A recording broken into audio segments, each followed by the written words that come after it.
noite a todos. Estamos iniciando mais uma noite de estudo do Gênesis bíblico. Hoje nós vamos estudar somente o Gênesis e a Gênesis retomamos na próxima semana. Antes de iniciar, vamos fazer a nossa prece inicial, rogando a Deus todas as suas bênçãos. Deus de infinita bondade, Jesus, nosso mestre e amigo, obrigado por toda a oportunidade, por todas as bênçãos, por todas as graças alcançadas. Sua luz, a sua paz esteja conosco, ilumine no nosso estudo de hoje a todos nós aqui presentes, aqueles que não puderam participar, que nós possamos ter uma noite de aprendizado proveitosa, agradável e na sua santa paz, que assim seja.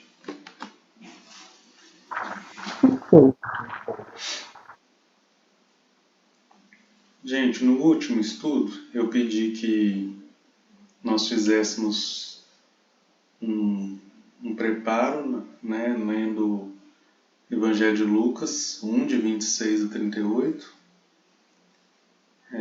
Coloquei também lá no grupo um artigo que a gente usou aí para ilustrar um pouco a simbologia da serpente. E nós começamos, né, o último estudo nós falamos muito dessa simbologia da serpente, né, o que isso significa para nós, o que isso representa para nós. Chegamos à conclusão, né, de que a serpente, como nós já imaginávamos, no texto, né, que nós estamos estudando, não está remetendo ao animal serpente, né, mas aquilo ali simboliza para nós as coisas materiais que nós sintonizamos e que nos confundem, né? Serpente, então, representa o materialismo pelo rastejar, né, na matéria, na terra, contato de toda a extensão do corpo, e nós vimos aqui a simbologia dela em várias culturas, né, com o artigo que eu mencionei, e ela sempre ligada à questão o quê? Da dualidade, né, e da confusão, um símbolo que gera dúvida na gente. Pode ser vida, pode ser morte. Boa noite, Dani. Boa noite. Né, a serpente, então, representando muitas vezes coisas extremas, de lados opostos tendo o mesmo significado. Isso é a confusão. Isso é a confusão, né? Quando a gente sintoniza com algo, com algum tipo de energia que nos vai direcionar para o materialismo, e nós vamos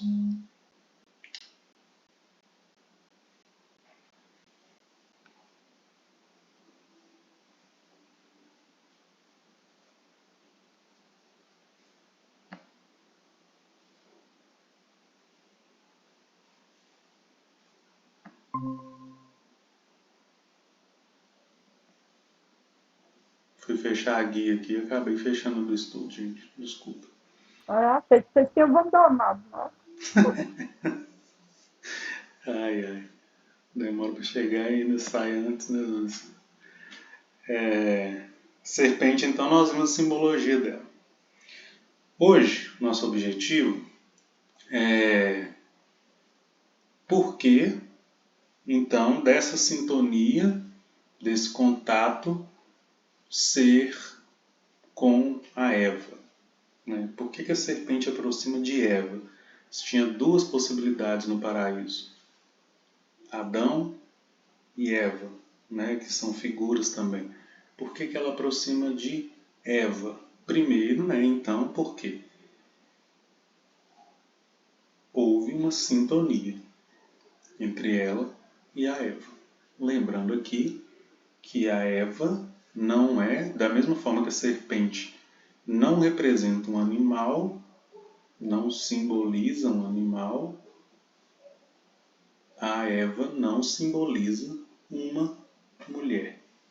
E não simboliza só a figura feminina.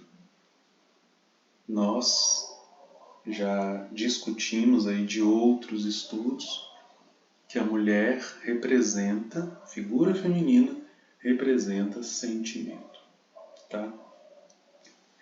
Os sentimentos, né, a geração da mulher que a gente vê no capítulo 2, que é algo diretamente gerado ali por Deus, questão de tirar a costela, né, a figura do homem lá reconhecendo toda aquela história que nós já estudamos, que na verdade essa geração, essa criação da mulher é o momento em que a humanidade sente que somente com a razão ela não ia prosperar, então ela precisava de sentimento.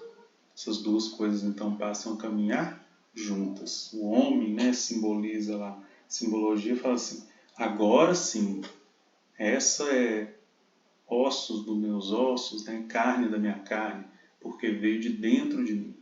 Então uma coisa íntima, quer dizer, razão e sentimento num único ser, independente do sexo, né, do gênero.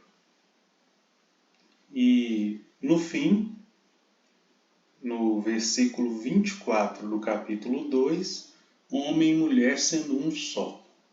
Razão e sentimento caminhando para o mesmo objetivo, né?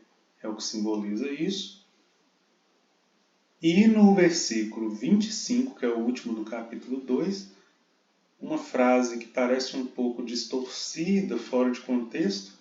Homem e sua mulher estavam nus, mas não se envergonhavam.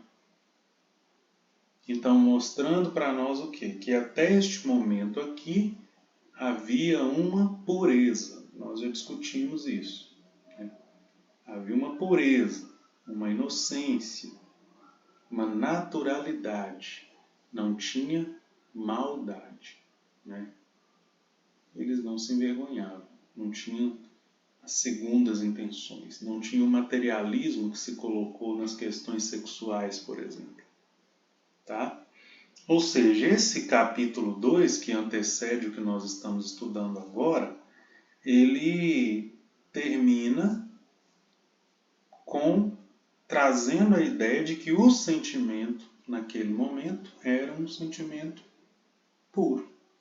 Era um sentimento vindo da criação divina, de acordo com a lei divina, né? Ou seja, essa criação da mulher. Capítulo 2. O capítulo 3, que é o pecado ou a genealogia do mal, ele começa com esta história da serpente chegando em Eva.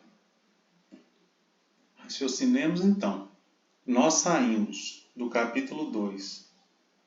Homem e mulher estavam nus e não se envergonhavam, mostrando para nós a criação, a evolução e um ser humano com uma certa pureza, um sentimento puro, algo que estava de acordo com a lei de Deus.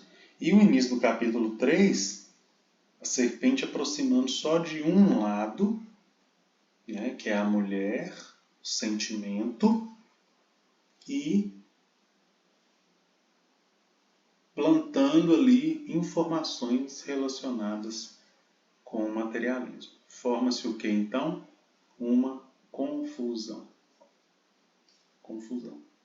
E o mal surge daí.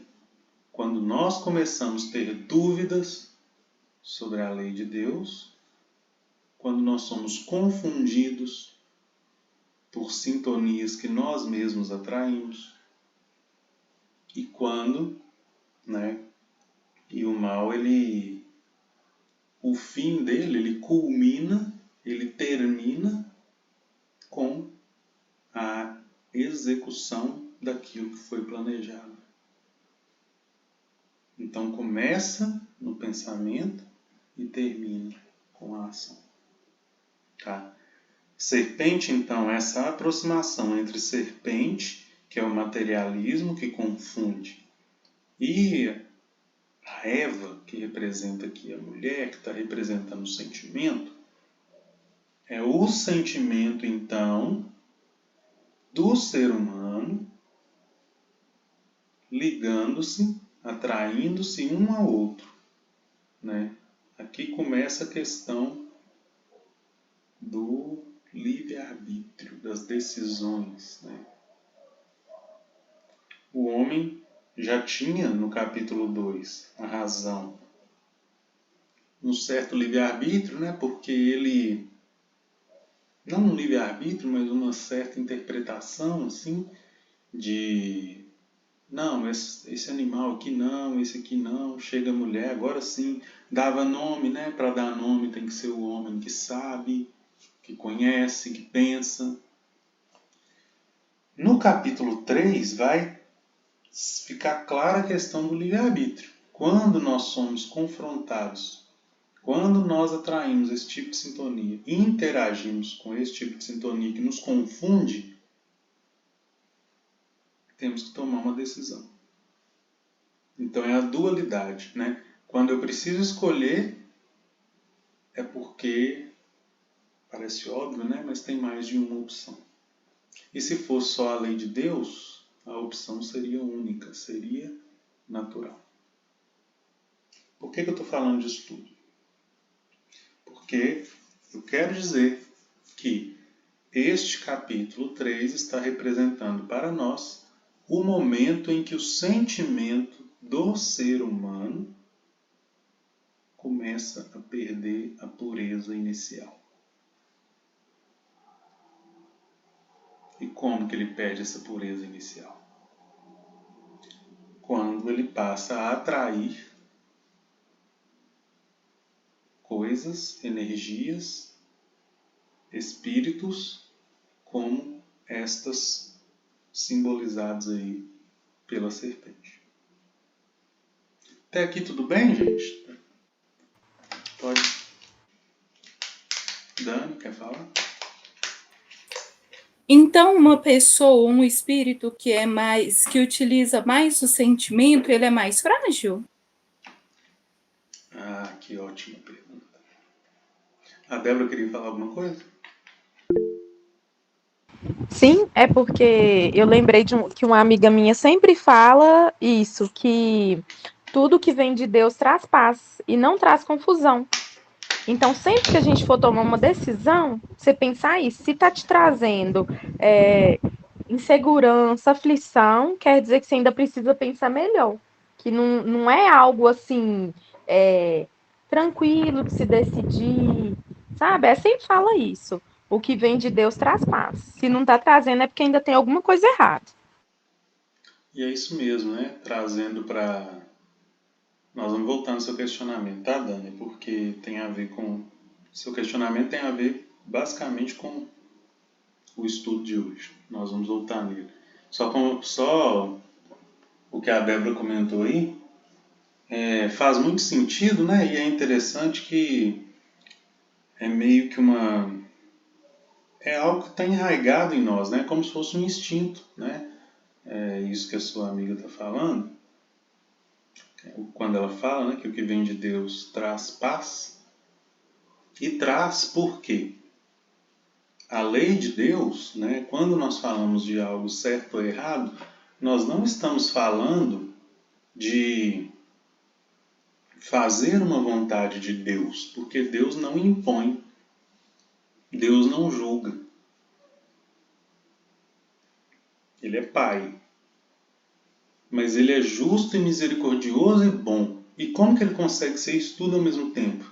Através de uma lei que ele já criou e que, assim como ele, né, vai estar escrito para nós no Livro dos Espíritos, a lei de Deus ela é imutável, assim como Deus, porque ela veio dele. E essa lei de Deus imutável também, no Livro dos Espíritos, é esclarecido para nós que está na nossa consciência. Então, podemos entender também, né, esse dizer, o que vem de Deus, né, o que está na lei de Deus, nos deixa com a consciência tranquila. E a lei de Deus ela está na nossa consciência. Então, se o que eu estou fazendo não está me perturbando, não está me deixando a consciência pesada, não está me trazendo dualidade, dúvida, está certo. Né? É por isso que o julgar as escolhas alheias, né? Jesus não faz isso, Deus não faz isso, os espíritos superiores não fazem isso. Por quê? O julgamento das ações, ele é de acordo com a consciência de quem faz a ação. E a consciência é algo individual, né? É cada um de nós tendo ali, de acordo com o seu nível evolutivo, seu nível de conhecimento, fazendo aquilo que é o melhor. Né?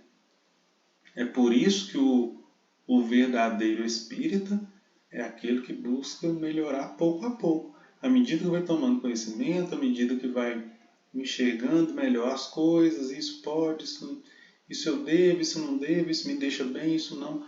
Ir evoluindo, quer dizer, não adquirir o conhecimento e ficar estanque, ficar parado, mas aplicar. Pouco a pouco, mas constantemente. Né? Então, interessante essa questão. Tiago, Oi. é engraçado que realmente, né, a gente aprende uma coisa assim, igual a gente está aprendendo isso agora, ou tendo uma visão, né, mais clara disso. Aí a gente já fica cheio de coisas na cabeça que muitas vezes não envolvem a gente propriamente dito, porque a gente ainda está batalhando para melhorar, para conseguir ter esse tipo de atitude. A gente já fica pensando nas atitudes dos outros. Aí que mora a confusão, né? Que mora a dualidade e tudo. Quando eu não consegui mudar nem a mim mesmo, mas eu já penso o quanto isso, nossa, se fulano de tal soubesse disso, se mudasse de atitude, ia ser tão mais fácil, né? E a gente tem que pegar o estudo e trazer para a vida da gente, para o íntimo da gente, nesse sentido de o outro tomou uma atitude ou fez uma escolha, não, eu não concordo, está impactando na minha vida. Mas o que eu posso fazer pela minha vida? Porque o outro está fazendo com certeza absoluta o melhor dele. Ainda que eu não entenda, né? Ainda que pareça difícil, confuso, cause impacto na minha vida, de outros que eu também gosto, mas a pessoa está fazendo o melhor dela. Então, é pegar esses ensinamentos, pegar o estudo e buscar esse sentimento único, né? De Deus, de paz, de tranquilidade dentro da gente. Sabendo que a gente não tem como mudar o outro, mas que a gente pode, aos pouquinhos, mudar a gente mesmo. Exatamente. E essa questão, né, do outro, ele está fazendo o melhor que ele pode naquele momento. O Cortella até fala isso, né, que às vezes a gente se penaliza muito por algumas decisões, por coisas que a gente já fez, né, no passado, mas talvez foi a melhor decisão que eu poderia ser tomada dentro das circunstâncias daquele momento. E hoje não adianta eu ficar me afligindo com o conhecimento que eu tenho hoje. Talvez naquele momento eu tivesse o conhecimento, a evolução que eu tenho hoje, a minha decisão seria diferente. Né? Esse é o primeiro ponto que eu queria tocar.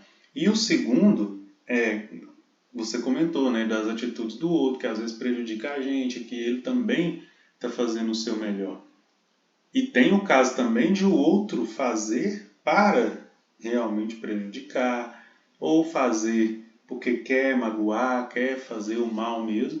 E aí é o mal de fato, né? Quando tem consciência, quando sabe que está errado e vai lá e ainda assim faz. Quer dizer, tem uma lei clara dizendo para não fazer ou que deve fazer, e a pessoa vai e não faz, ou faz, né, o que não deveria. E aí entra a questão segunda, né, para o íntimo de cada um, que é a questão da fé.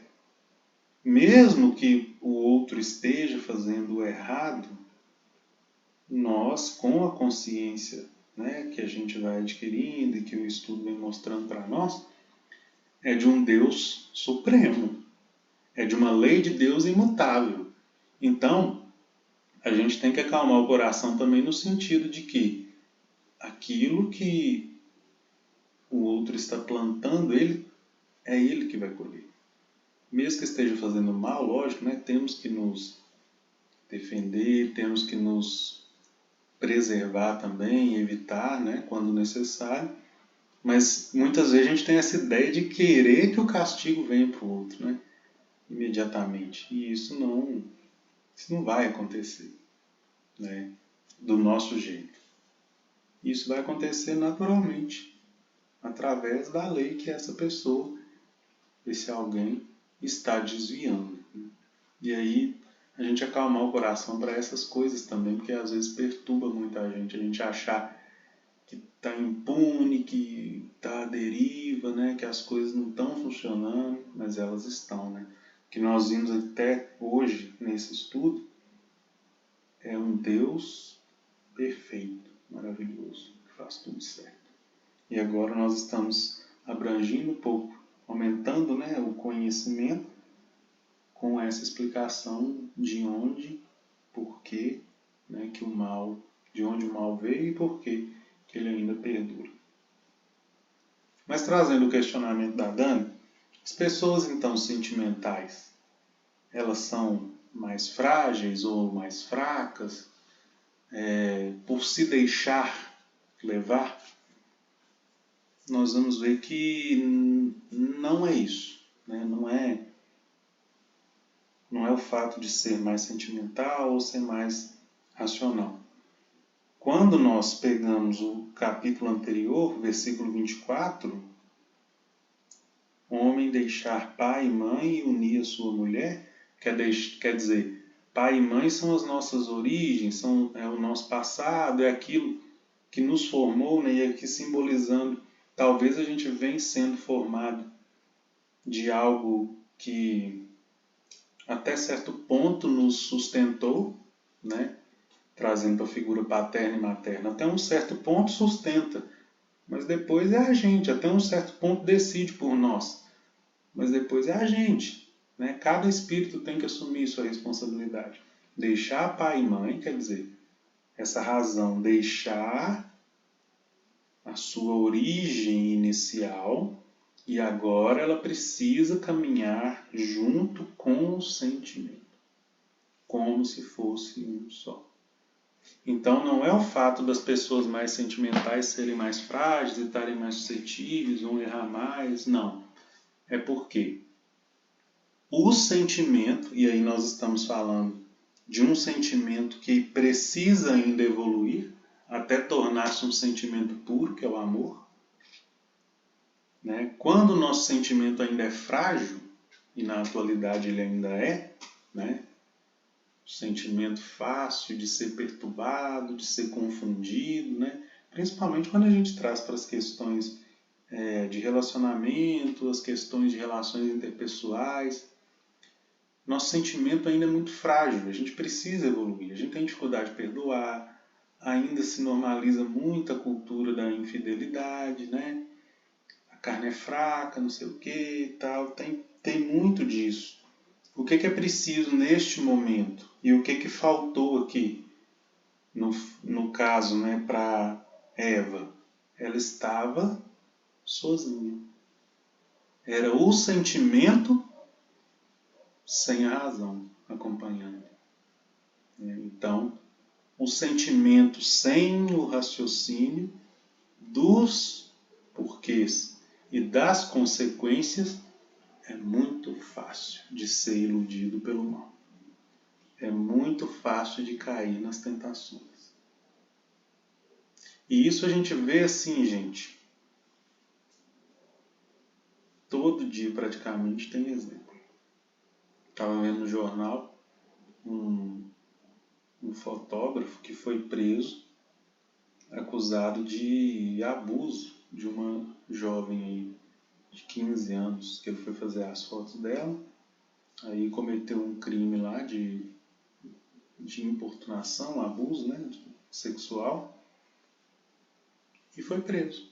E assim, estava na cara, aí a polícia chegou na casa dele, aí viu o computador, apreendeu, viu que não tinha só as fotos dessa menina, mas tinha de outras também. Quer dizer, essa pessoa que cometeu esse crime, o que é isso? É um sentimento impuro ainda, facilmente impulsionado pelas sintonias, né, que essa pessoa mesmo atrai, e que façam pensar, porque se pensasse um pouquinho, né, se tivesse pelo menos o receio, o medo de que era muito óbvio que ia ser pego, né, eu não digo assim nem, ainda bem, né, que foi pego, teve a questão da justiça e tal, mas nem medo a pessoa teve, né? Simplesmente foi levado por aquele sentimento descontrolado. Quer dizer, faltou a razão, faltou pensar. Primeiro, a razão mais pura de que não se deve fazer. Essa primeiro. Não se deve fazer, é um crime. Na lei de Deus está, não estou falando nem da lei dos homens, mas na lei de Deus está que eu não devo fazer isso. Não teve esse e não tem nem ainda a razão mais orgulhosa do medo da penitência, da penalidade, perdão. Nossa, está muito na cara. Guardou provas, né, na própria casa. E ainda bem que isso serviu para que a pessoa fosse, né, sofresse as consequências ali e impedir de fazer com de outras pessoas. Mas entenderam onde eu quero chegar? O sentimento impuro, o sentimento que ainda não está evoluído, e aí eu não estou julgando essa pessoa, estou dando um exemplo, né? A pessoa que mata, por exemplo, ela mata porque não tem amor ao próximo, né? Mata. Os sentimentos controlados, raiva, ódio. Às vezes a gente vê muito, né? Chega no bar e mata a pessoa na frente de um tanto de outras, né? Mesma coisa. O primeiro raciocínio, né? O raciocínio puro seria: não está na lei de Deus. Não devo matar. Não tem esse. E não tem nem o raciocínio da defesa, da autodefesa, autopreservação de que tem um tanto de gente olhando, eu vou ser pego. Ou seja, é um sentimento descontrolado e totalmente desacompanhado da razão. É por isso que no capítulo 2, razão e sentimento devem andar juntos, lado a lado, pensar nas consequências das coisas. Quando eu falo para vocês, né, que eu adoro esse capítulo 3, é porque ele, por ironia do destino, ele fala do mal, né, gente? E aí ele começa a falar de um tanto de coisa que está no nosso dia a dia. Ele traz coisas assim do nosso dia a dia, da nossa atualidade, né? Por quê? Porque a gente ainda vacila, a gente ainda é imperfeito, a gente ainda precisa aprender. Então esse aqui vocês vão ver, vocês vão ficar impressionados com o tanto, né? Poderia ficar aqui a noite toda falando de aplicações, de contextualizações do nosso cotidiano. Então, traduzindo isso tudo, Dani, o que eu quero dizer? Quando a serpente chega aqui, ó, e fala assim: é verdade que Deus vos disse, não comais de nenhuma árvore das árvores do jardim? A gente percebe o sentimento ainda pensando um pouquinho, né? Que corrige a serpente. Olha, não podemos comer do fruto nós podemos comer do fruto das árvores do jardim, mas do fruto da árvore que está no meio do jardim, Deus vos disse: não comais dele, nem sequer o toqueis, do contrário, morrereis. A Eva começa, né, aqui eu estou chamando de Eva para a gente remeter a essa imagem mesmo, mas está falando de o quê? De uma população humana num nível evolutivo que tinha o conhecimento da lei de Deus, mas que, como nós vamos ver, sucumbe ao pecado. Por quê? A serpente retruca, né? O mal, ele te seduz. E aqui nós vamos na raiz do mal. A serpente responde: de modo algum morrereis. Pelo contrário, Deus sabe que no dia em que comerdes da árvore, vossos olhos se abrirão e sereis como Deus, conhecedor do bem e do mal. A serpente, o mal, ele consegue nos atingir e a gente aceita o mal porque nós queremos ser como Deus. E é isso mesmo que a gente faz. Deixa o sentimento impuro agir e cria a nossa própria lei. Porque a partir do momento que eu estou desrespeitando a lei de Deus, eu estou criando uma lei minha, única. O que é isso? Egoísmo. Egoísmo e o orgulho de querer ser igual a Deus. Dona Silvia, pode falar. E depois a Débora. Eu estou ouvindo porque, igual você está falando, vocês falando aí, eu pensando, e a gente sabe da coisa, né? Porque aí, usando a Eva, né? A Eva sabia, ela tinha certeza, ela já tinha sido esclarecida, e somos nós, né? Quando nós estamos bem esclarecidos das coisas, e a gente se deixa seduzir, porque a outra não falou com ela. A serpente não falou com ela, vai lá e come, não. Ela falou, uai, mas se for, né? É a postura, mas Apresentou a possibilidade, né? a possibilidade, e a outra foi naquilo, e ela não foi assim, por inocência, não, porque a gente, quando a gente chega a fazer uma coisa assim, a gente já tem um esclarecimento, a gente tem um raciocínio, todo mundo tem um raciocínio, né? A própria consciência da gente, né? Quando você vai consciência, mostra pra gente, a gente fica na dúvida ali. Isso é a nossa consciência falando, olha, olha, vai fazer. Mas mesmo assim, ela foi, comeu e deu ele, né? Isso é a teimosia da gente, a ganância, né? Que quando a gente quer a coisa, a gente finge de bobo e passa por cima de tudo. Não era É isso? isso mesmo. E aí, né, o mal é isso aí que a senhora falou, dona Silvia. Quando a gente sabe que não deve, que não pode, né? E trazendo para essa imagem aqui, sabia que não podia comer dos frutos. Portanto que ela, né, ela corrige a serpente, não foi isso. Quer dizer, tinha conhecimento. Fica claro aqui que tinha o conhecimento. Lembrou direitinho da ordem, né, de Deus, da lei de Deus. Mas quando chegou o convite, né, a possibilidade de ser como Deus, sucumbiu. Isso simboliza para nós várias coisas na nossa vida. Vários tipos de maus que a gente resiste ainda no início, mas é apresentado para nós recompensa imediata. Né? Aqui, ó, a serpente está falando assim, se você comer daquele fruto, você será como Deus. Na hora, a Eva vai lá e come. A Eva vai lá e come. Por quê? Queria ser Deus naquele momento. E é isso que a gente quer fazer direto. A gente quer evoluir de uma vez, tornar espírito puro de uma vez e desrespeitando a lei de Deus. Isso é o mal, é a confusão, né? É fragilidade, é muita inocência, gente. Não vai dar. E olha como que as coisas se casam. Por que é dito para nós que para aquele que tem mais conhecimento será mais cobrado?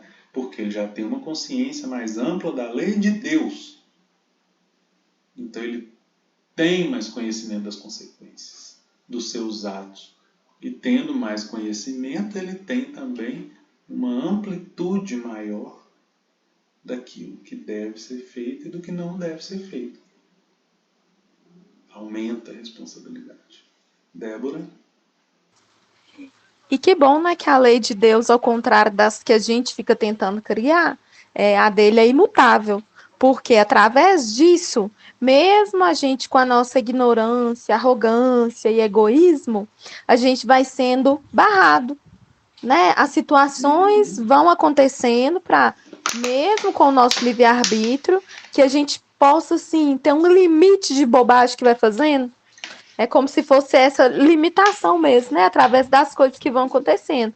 Ah, nossa, mas eu quero fazer isso. Mas em contrapartida, tem uma reação, né? Para cada coisa que me deu vontade de fazer, tem uma reação. E eu tenho que conviver com aquela reação, que me dá tempo, muitas vezes, de repensar, de arrepender, né? De ficar assim, não, gente, o que é que eu fiz? Né? Então, isso é muito interessante e, mais uma vez, mostra a misericórdia de Deus, Sim. né, por nós. E aí, né, você falando de ação e reação, por que que esse capítulo tem muito a ver com o nosso dia a dia? Somos prova e expiação, né, gente? Estamos aí, aprendendo, colhendo coisas boas e ruins que nós plantamos, né? E evoluindo. Nós vamos ver que é mais ou menos a trajetória que vai acontecer daqui para frente. Dona Silvia, falar outra coisa? Não, Tiago, é porque esqueci. Tá. Então, Dani, voltando, né, ao questionamento, não é, não se deve nem o que é pedido aqui, né, é que nem se separe a razão do sentimento. Nesse início, né, nesse momento, e para nós também, no nosso momento da jornada evolutiva, um não deve estar desacompanhado do outro. Porque aquele também que só pensa, aquele que é só intelecto, não tem nenhum sentimento, ele também é muito fácil de cair no mal. Né? Por quê? Se a lei de Deus, ele fica meio que cego. Né? Fica meio que cego. Pensa muita coisa, não lembra de Deus, e se não lembra de Deus, não lembra da lei. Né? Ah, sabe de todas as teorias de formação do espaço e tudo. A ciência explica. É tão inocente, né? Porque Kardec traz essa reflexão para nós. Aí eu tô falando só da razão sem o sentimento, né? Kardec traz a reflexão clarinha para nós, que a própria ciência fala que não existe efeito sem causa.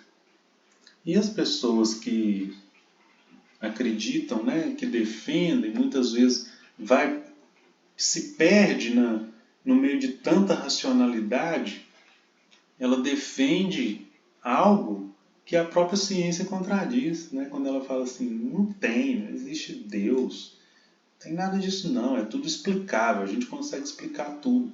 Tá? Me explica a origem, me explica quem desenhou para essa lei funcionar desse jeito. Não tem, não é resposta. Kardec fala, coloca isso. Não tem, não é resposta. Por quê? Não tem efeito sem causa. É por isso que a definição de Deus no livro dos Espíritos é inteligência suprema e causa primária. Causa primária. Vai lá, dona Silvia. Até para isso aí, tranquiliza o coração da gente quando você pensa por esse lado, porque quando você está passando por algo difícil, né, que nós todos passamos, tudo, aí a gente fica meio assim, tipo, achando que Deus está sendo meio injusto com a gente, talvez está favorecendo o outro, e não sei mais, para salvar para nós que tudo que a gente está passando, em algum momento, nós compactuamos contigo, nós participamos de algo para gerar aquela dificuldade para nós no futuro, na coisa. Eu acho bacana isso, porque não tem como eu falar, eu estou sofrendo hoje e eu não fiz nada. Será? Será que eu ia deixar eu sofrer à toa sem eu ter feito nada? né? Então não tem como. Exatamente. É. E aí, né, gente, nós vamos vendo que aqui o capítulo fala primeiro da parte do sentimento, né, que a serpente ela aproxima ou é atraída, né, existe uma sintonia entre o materialismo e um sentimento impuro, mas depois nós vamos ver também que a razão naquele momento ainda era meio frágil, né, porque acaba sendo ludibriado. Mas isso é cena dos próximos capítulos. Eu pedi que fosse lido o texto lá de Lucas, por quê? E aí, para a próxima semana a gente faz isso. O anúncio do nascimento de Jesus remete para nós uma sintonia de alta elevação espiritual, de alta vibração, né, entre Maria e um anjo. Então nós vamos fazer essa comparação. Por que que a Eva, que é o sentimento ainda impuro em evolução, aproxima do material, e Maria, que é aquela que dá a luz ao Cristo, a sintonia que ela tem é com um anjo, elevação espiritual. Só para vocês ficarem, já saberem do que a gente vai tratar. Então leiam, por favor, e percebam que tem coisas a ver entre uma passagem e outra. Tá bom? Deu nosso horário. Dani, você pode fazer a prece final para nós? Posso.